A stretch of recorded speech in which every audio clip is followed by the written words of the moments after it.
Najua serikali kuu iko na mpango wa kuimport mahindi ya GMO, na sisi kama viongozi na magovernors, na pia niko hapa na waheshimiwa wangu wa MCAs wa Kakamega County, tunasema ya kwamba serikali lazima ipatie wakulima wetu nafasi ya kwanza ili mahindi ambayo wamevuna wapeleke kwa cereal board.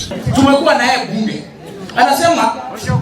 anasema ati watu wale wana mahindi wauzie serikali haraka, ndio sasa allow importation ya mahindi ingine ikuje Kenya, na kama hutauza haraka hiyo mahindi yako utabaki nayo ulishe umbwa. Wewe waziri, heshimu wananchi wa Kenya. Kuria, if you are not capable to serve in that office, resign or root or fire this minister. Nenda nyumbani. Hivi tunaongea Mheshimiwa Manulu, capitation ya secondary school which is a national function imepelekwa juu from 30,000 per student every year to 45,000. Manulu, wewe ni chairman education, ambie huyo waziri aache utoto. Watu hawana pesa.